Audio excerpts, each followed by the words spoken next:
안녕하세요. 저는 경기도에 살고 있는 40대 주부입니다. 지금은 단순히 주부라고 하기엔 사업을 하고 있으니 사업가라고 해야 할까요? 제가 이렇게 사업을 하게 된 이유는 바로 우리 도련님 때문입니다.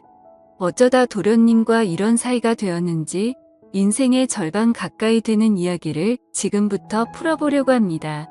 저와 남편은 동네 친구였어요. 어릴 적부터 한 동네에 살았고 코올리게 때부터 볼 꼴 못 볼 꼴 다 보고 지냈다고 해도 과언이 아니에요. 이불에 오줌 싸서 남편이 소금 받으러 다니는 모습이 아직도 기억에 생생합니다. 제가 다른 여자친구들과 소금놀이나 인형놀이 고무줄을 하고 있으면 어김없이 나타나 괴롭히고 도망가는 그런 동네의 짓궂은 남자아이였죠. 동갑내기라 그 시절엔 싸우기도 정말 많이 싸웠어요. 왜인지 모르겠지만 어릴 적에는 남자들과 여자애들끼리 성별로 나뉘어서 알 수 없는 다툼을 많이 하고는 했잖아요. 저희도 딱 그런 사이였죠. 그렇게 초등학교까지 올라갔고 여전히 우리는 앙숙이었어요.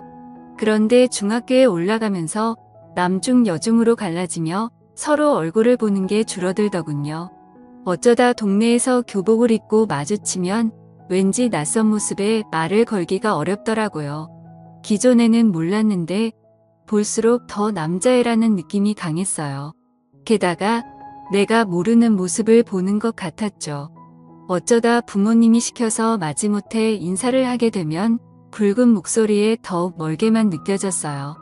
어릴 때처럼 제게 짓궂게 굴지 않아서 다행이라고 생각 들었지만 본체도 안 하는 모습에 괜히 더 화가 나더라고요. 내가 무슨 전염병도 아니고 멀리서 보자마자 고개를 휙 돌린 채 다른 쪽을 보며 걸어가는 모습에 어이가 없었어요. 그래서 저도 다시는 아는 척하지 않을 거라 다짐한 채 중학생 시절을 보냈습니다. 고등학생이 되자 더욱 얼굴을 볼 수 없었어요. 저는 인문계에 진학을 했고 그 애는 공고에 다니고 있었죠. 집안 형편 때문에 어쩔 수 없이 공고를 가게 되었고 3학년이 되면 취업계를 내고 취직을 할 거라는 이야기를 들었습니다. 바로 그의 남동생에게 말이죠. 또한 형과 달리 동생은 어찌나 살가운지 마치 여동생 같은 기분도 들었어요. 외동으로 자랐기 때문에 동생 있는 아이들이 정말 부러웠거든요. 내게도 남동생이 있으면 이런 기분이지 않을까 싶었습니다. 어른이 되고 나니 4살 터울은 별 차이도 안 난다 여겨지지만 어릴 때에는 하늘과 땅 같은 느낌이었어요. 고등학생인 저에게 그 당시 초등학생인 남자애는 한없이 작고 귀엽게 느껴졌거든요. 비록 키는 멀대 같아서 저를 금세 따라잡았지만 애기 같은 얼굴은 변함없었습니다. 그래서 전 그의 남동생을 마치 제 남동생처럼 챙기곤 했어요. 길 가다 보이면 문방구에 들러서 간식도 사주었죠. 그런 저를 무척이나 잘 따랐어요. 학교에서 내준 숙제가 잘 풀리지 않는다며 쪼르르 들고 와서 저에게 묻곤 했어요. 당시 남자애는 어머니는 누나 귀찮게 하지 말라고 말렸지만 제가 괜찮다며 반겼습니다. 우리 어머니도 제가 동생을 갖고 싶다 노래를 불렀던 것을 잘 알았기에 내버려 두었죠. 남자애를 돌보며 동생 이야기가 쏙 들어갔기 때문인 것 같습니다. 어찌 되었든 저는 고등학교를 졸업하고 대학교를 서울로 가게 되었어요. 그 당시 중학생이었던 그 남동생이 어찌나 울던지 자기도 곧 따라갈 테니 기다리라고 하더군요. 그와 더불어 자기네 형도 서울 근처에 있는 공장에 나가게 되었다고 해서 내심 기대도 되었어요. 잘하면 마주치지 않을까 생각했지만 그건 제 오산이었어요. 생각보다 서울은 정말 큰 도시였고 근교라고 해도 당시 버스를 타고 서너 시간은 좋게 가야 하는 곳이기에 마주칠 리가 없었죠. 저는 그렇게 그 둘을 까맣게 잊고 대학 생활에 매진했습니다.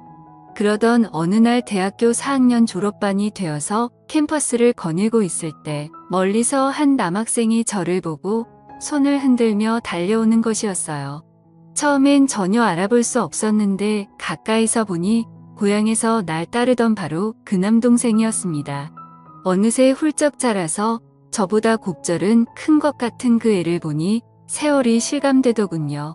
저를 따라서 이 학교로 진학했다는 말에 왠지 누나로서 기분이 뿌듯했어요.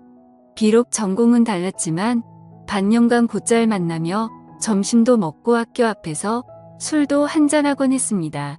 그 당시 의상 디자인 학과에는 남학생이 정말 드물어서 눈에 확 띄더라고요. 옷도 잘 입고 키도 커서 같이 학교 앞을 걸을 때면 여자애들이 흘끗대며 그 아이를 보는 게 느껴졌어요. 아이고, 우리 동네 코올리게 꼬맹이가 어느새 훌쩍 커서 여자들이 흘끗거리네. 인기 많아서 좋겠어. 여자친구 만들면 꼭 누나한테 이야기해줘야 한다. 맛있는 거 사줄게. 맨날 자기를 어린애 취급한다며 투덜대는데 아무리 키가 커도 저에게는 늘 귀여운 남동생으로 보였습니다. 같이 밥을 먹다 보면 틈틈이 자신의 형 소식을 저에게 전하더군요. 안 듣고 있는 척했지만 어릴 적 그 남자애가 어떻게 자랐을지 무척 궁금했어요. 서울에서 자신과 같이 자취를 한다는 말에 괜히 가슴이 두근거렸습니다. 그전까진 분명 근교에서 일한다고 했는데 어느새 서울에 있었구나 싶었어요. 남자 둘이 자취를 한다니 분명 엉망으로 하고 살 것 같은 그림이 그려져서 슬그머니 웃음이 났습니다. 그렇게 지내던 중 군대를 가야 한다는 남동생은 가기 전에 술자리를 갖자고 하더군요. 군대에 가기 싫었는지 술을 많이 마시는 모습에 안쓰러운 마음이 들었어요. 결국 술이 떡이 되어서 집에 안 들어간다고 떼를 부리는데 도무지 감당이 되지 않았어요. 조금 쉬고 가면 괜찮을 거라고 성화를 부려서 숙박업소에 데려다 놓았어요. 남동생을 이불 위에 던져놓고 핸드폰을 뒤져보았죠. 다행히 비밀번호가 걸려있지 않았고 저는 거기서 형의 전화번호를 찾아 전화를 걸었습니다. 신호가 가는 내내 괜히 긴장이 되더군요. 낮은 목소리로 여보세요? 라고 대답하는 남자의 목소리를 듣자마자 가슴이 콩콩 뛰기 시작했습니다. 나 은숙인데 이렇게 말하면 알까? 예전 같은 동네에 살던. 혹시나 내 이름을 기억하지 못할까봐 이것저것 설명을 하려던 찰나 알고 있었다며 나지막한 그의 웃음소리를 들으니 괜히 얼굴이 빨개졌습니다. 너무 동생이 취해서 방에 눕혀놓았다고 이곳 주소를 알려주었어요.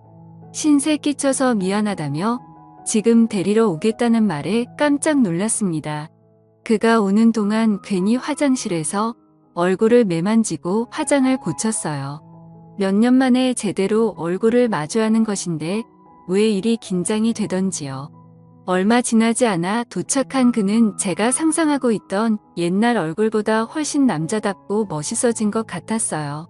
동생은 곤히 잠든 것 같으니 나가서 자신이 술 한 잔 더 사도 되겠냐고 하더군요.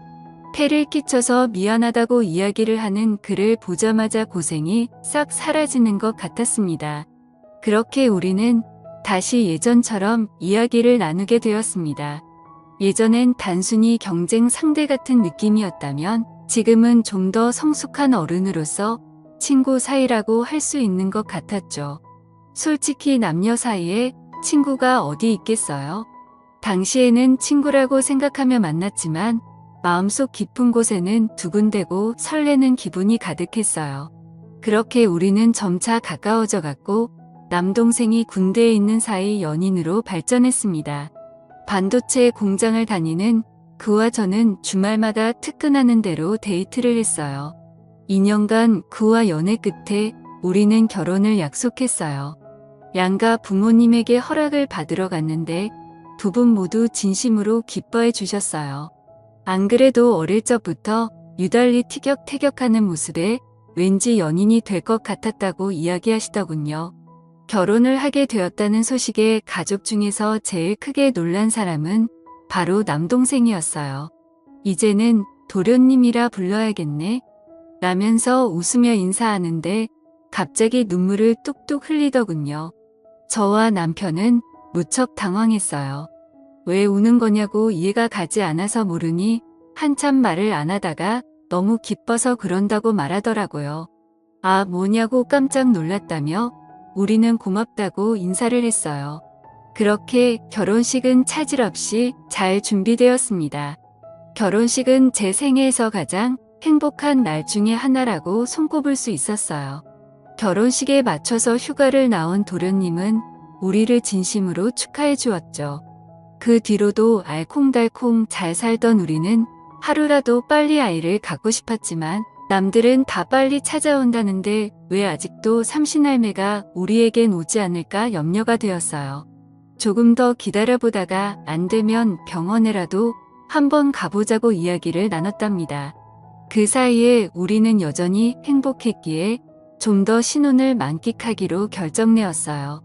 그러던 중 어느 날 남편이 퇴근 후에 유난히 어지럼증을 많이 호소하더라고요. 요즘 야근과 특근이 잦아서 몸이 고된 것 같다고 말하는 신랑의 얼굴이 유달리 해스케 보였어요. 자주 코피를 흘리던데 내가 조금 더 먹는 것도 부실하지 않게 든든히 챙겨줄 걸 하면서 후회가 되었습니다. 다음날 출근하는 남편의 얼굴은 더욱 안 좋아 보였어요. 어지럽다는 말과 함께 숨이 가쁜지 식은땀을 흘리며 현관에서 신발장을 부여잡고 웅크리고 있는 남편을 보는데 가슴이 철렁했어요. 새하얀 와이셔츠가 남편의 코피로 붉게 물드는 것을 보는데 세상이 무너지는 기분이었죠. 이대로는 안 되겠다 싶어서 남편의 회사에 전화를 해서 오늘 급히 병원에 가느라 출근을 하지 못한다고 이야기한 뒤 병원으로 향했습니다. 면허는 땄지만 장롱 면허로 운전을 제대로 해본 적 없는 저였는데 그날은 무슨 초인적인 힘이 발휘된 것인지 남편을 차에 태운 채 정신없이 병원으로 달려갔어요.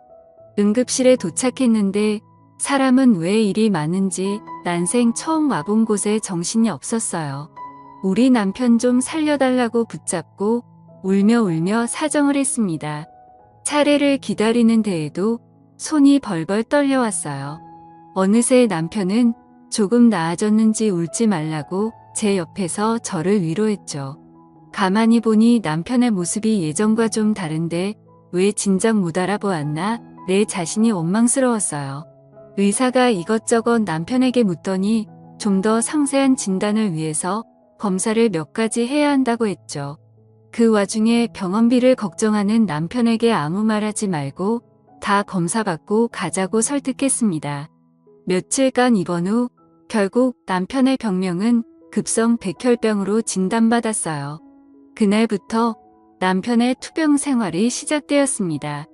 저는 일을 그만두고 간호를 하고 싶었지만 병원비를 어떻게든 마련하기 위해서는 하는 수 없이 회사에 나갈 수밖에 없었어요. 대신 낮에 간호는 도련님에게 부탁을 했습니다. 마침 도련님이 대학교를 졸업 후 프리랜서로 일을 하고 있었기 때문에 가능했어요. 남편은 그 와중에도 제 걱정을 하더라고요. 자기가 없는 집에 여자 혼자 살면 위험하다고 도련님에게 저와 같이 지내달라고 부탁했어요.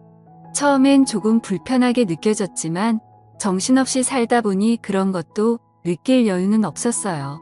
낮에는 돈을 벌고 밤에는 병원에서 행여나 남편에게 무슨 일이 있을까봐 족잠을 자며 지내게 되었죠. 옷을 갈아입으러 집에 들어가면 그나마 도련님이 있어서 빨래와 청소 설거지 등이 되어 있어 다행이라고 생각 들었습니다. 만약 도련님마저 옆에 없었다면 저 혼자 지쳐서 무너졌을지도 모르겠더군요. 그러던 중 어느 날 갈아입을 옷을 챙기러 저녁에 잠시 집에 들었는데 도련님의 이상한 행동을 목격하고 말았어요. 분명 도련님이 들고 있는 것은 아무리 눈을 비비고 다시 봐도 제가 전날 입고 빨래통에 넣어둔 네일이었어요. 마치 소중한 보물을 다루듯 개숨실에 눈을 뜬 채 쳐다보며 이곳저곳 살피고 쓰다듬고 얼굴에 대보기까지 하더군요. 너무 놀라서 뭐 하는 거냐고 소리를 지르며 뺏었습니다. 도련님은 당황해하며 그게 아니고 연구를 하는 중이었다고 하더군요. 대체 뭘 연구하냐며 어처구니 없어서 화도 나지 않았습니다. 한바탕 따지고 들고 싶었지만 남편을 간호할 기운도 부족한 데라서 나중에 이야기를 하자고 말한 뒤 집 밖으로 나왔습니다. 병원을 향하며 당분간 빨래통에 함부로 옷도 못 내놓겠다고 생각 들었죠. 이후 저는 극진히 남편의 치료를 위해서 부단히도 노력했지만 결국 3달 만에 남편은 우리 곁을 떠났습니다. 항암 치료 중에도 웃음을 잃지 않는 남편은 폐혈증 증세로 중환자실로 이동하게 되었어요. 무균실 입원으로 면회도 제대로 잘하지 못했는데 그렇게 발병한 지 채 100일도 되지 않아서 허망하게 세상을 떠났어요. 항상 건장하고 듬직한 남편의 모습은 온데간데 없었고 눈도 제대로 뜨지 못한 채 산소호흡기를 끼고 온몸에 관을 꽂은 채로 힘들게 숨쉬는 모습에 억장이 무너졌어요. 균을 잡을 수 없어서 온몸의 장기가 다 망가지고 더 이상 치료가 어렵다는 이야기만 듣다가 몇 번의 심정지로 인공호흡기를 끼고 투병 끝에 결국 하늘나라로 떠나고 말았습니다. 저는 지금도 믿기지 않아요. 분명 큰 병원이라 해서 수소문해서 입원을 했거든요. 처음 입원 당시에는 초기 증상이라서 한 달간 입원해서 치료받으면 퇴원이 가능할 거라고 해서 희망적으로 살았는데 갑자기 100일도 채 되지 않는 시간 동안 치료만 받다가 고통스럽게 가게 되었어요. 차라리 중간에 남편이 꺼내달라 할 때 집으로 데려올 걸 이라는 생각으로 하루하루 절망만 가득한 채 간신히 숨을 쉬며 살게 되었습니다. 장례식 때에도 몇 번이나 혼절을 했는지 몰라요. 그렇게 집에 들어오게 되었는데 남편과 닮은 도련님의 모습에 더욱 마음이 아프고 힘들었어요. 게다가 정신없이 남편의 악화와 장례까지 치르느라 잊고 있었지만 도련님 이 레일을 들고 있던 사건도 아직 해결되지 않은 상태였어요. 남편의 간호 때문에 함께 살고 있었기에 더 이상 같이 살 이유가 없어져서 도련님을 다시 나가라고 이야기했습니다. 나가는 것은 나가는 거지만 그날의 일에 대해 변명할 기회는 달라고 하더군요. 아무것도 듣고 싶지 않고 힘들었지만 일단 그래도 시댁 식구이니 듣기는 해보겠다고 했어요. 도련님은 갑자기 자신의 방으로 향하더니 웬 스케치북 한 더미 들고 나오더라고요. 한 장 한 장 넘기며 저에게 보여주는데 그곳에는 온통 여성의 레일이 가득 그려져 있었습니다. 대체 이게 무슨 해괴망측한 거냐고 화를 냈어요. 그러자 제 레일을 만진 건 잘못했지만 억울하다고 하는 것입니다. 자신의 대학 시절 전공을 잘 기억해 보라고 하더군요. 그렇습니다. 도련님은 의상 디자인을 공부하던 학생이었죠.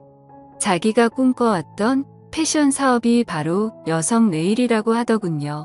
항상 불편하고 꽉 끼며 촉감은 부드럽지만 땀 흡수도 잘 되지 않는 패션 네일을 입는 여성들을 보면서 기발한 사업 아이템을 생각했다고 하는 것입니다. 말은 그럴싸했지만 그게 결코 제 레일을 빨래통에서 꺼내 든 것을 정당화할 수는 없잖아요. 그건 그거고 이건 이거라며 더 이상 같이 살고 싶지 않고 앞으로 얼굴 보고 싶지 않다고 했습니다. 그 말에 도련님은 기가 죽은 채 알겠다고 다시 묵묵히 짐을 쌌어요. 그 모습에 흔들리지 말았어야 했는데 저는 어린 시절에 착하고 작은 남동생이었던 도련님이 생각나서 마음이 약해졌습니다. 그날 혼자 식탁에 앉아 소주를 컵에 따라 마시며 생각했어요. 남편의 사망보험금이 들어왔는데 이걸 허투루 생활비에 쓰고 싶지 않았어요. 무언가 보람 있는데 사용도 하면서 시댁에 도움을 주고 싶다고 생각이 들었죠. 그래서 도련님의 방을 녹화했습니다. 뜬 눈으로 밤을 보내고 있는지 바로 제 부름에 나오더군요. 한 잔 같이 할 거냐 물으니 냉큼 식탁의 자리에 앉는 모습이었죠. 얼마나 진지하게 그 사업에 대해 생각하고 있냐고 물으니 아까 낮에 스케치북을 보고도 그런 소리를 하냐고 오히려 되묻더군요. 가만히 다시 스케치북을 들여다보니 그간 많은 연구와 노력을 한 흔적이 보였습니다. 그래서 저는 제 의견을 이야기했어요. 남편의 사망보험금으로 도련님 사업에 투자를 해보겠다고 말이죠. 대신 조건이 있었어요. 사업이 성공하게 되면 남편의 이름으로 백혈병 아이들을 돕는 재단을 설립하기로 말이죠. 도련님은 동의를 했고 우리는 그렇게 여성 내의 사업을 시작했습니다. 처음엔 말도 많고 탈도 많았습니다. 도련님 이거 디자인이 너무 큰 거 아니에요? 아무리 편하게 만든다고 해도 이렇게 헐렁거리면 입기 불편해요. 저는 본격적인 디자인을 하면서 시작할 여성이 필요하니 그걸 제가 도와주겠다고 했어요. 그래서 도련님이 만든 레일을 입고 하나하나 평가를 할 수밖에 없었죠. 처음에는 혼자 방에서 몰래 입고 감상평만 이야기했는데 커뮤니케이션에 문제도 있고 답답하더라고요. 도련님은 머뭇거리더니 아무래도 입고 보여주고 직접 말하는 게 서로 즉각적으로 이야기하기 편할 것 같다고 하더군요. 도련님 앞에서 레일만 입고 보여주는 게 무척 망설여졌지만 내 스스로 나는 모델이다 라고 생각한 뒤 하게 되었어요. 형수님, 확실히 말씀하신 부분이 뭔지 알겠어요. 그 부분 수정할게요. 그런데 이번 옷감 촉감이 무척 좋지 않나요? 통기성도 좋은데 엄청 부드러워요. 라며 순간 레일을 입고 있는 저를 터치하는데 제 몸이 짜르르한 기분이 들었죠. 아무래도 남편이 하늘나라로 간 후 남자의 손길이 너무 오래되어서 그런 것 같았어요. 황급히 다 보았으면 다시 갈아입겠다고 방으로 들어왔는데 두 군데는 마음이 쉽사리 진정되지 않았어요. 그 뒤로도 레일을 입고 테스트를 하는데 도련님의 눈길이 구석구석 닿다 보니 너무 기분이 이상하고 진정되지 않더라고요. 숨이 조금씩 가빠오는데 그런 제 상태를 눈치챌까봐 긴장되고 조마조마해서 더욱 온몸의 감각이 집중되었죠.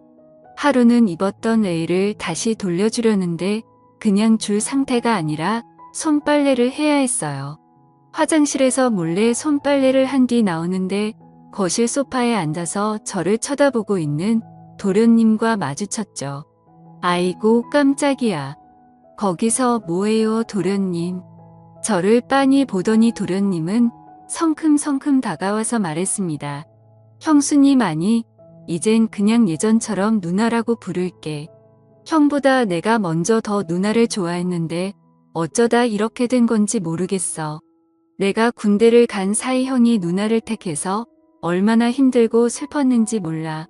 초등학생 때부터 누나는 내 첫사랑이었는데 누나 이제 마지막 사랑이 되어줄 수 없어? 형 때문에 힘든 거 괴로운 거 다 알아.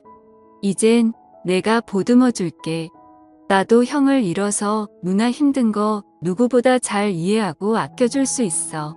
우리 서로 같이 상처를 극복해 나가자. 당장 날 사랑해 달라고는 하지 않을게. 누나도 받아들일 시간이 필요하니까. 그래도 가타부타 거절하고 날 밀어내지 말고 한 번만 고려해보고 천천히 생각해주면 안 될까. 그게 얼마가 되어도 기다릴 수 있어. 나 밖에서는 진짜 인기도 많고 괜찮은 남자인데 누나 앞에서 왜 이렇게 절절매는지 모르겠다.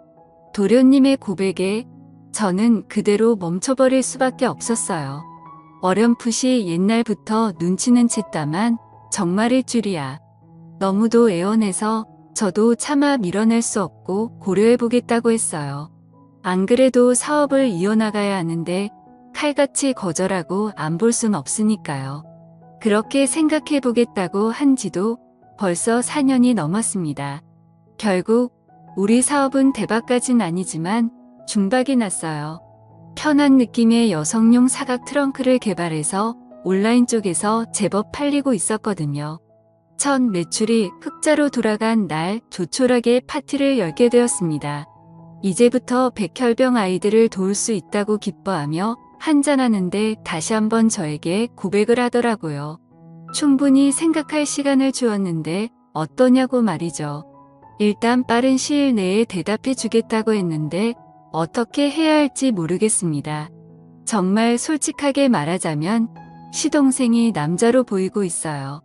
그런데 하늘에 있는 남편에게 너무 미안하고 시부모님 볼 면목도 없어서 어떻게 해야 할지 모르겠습니다. 그래도 사업을 접고 사업만 같이 해야 하는 게 맞겠죠.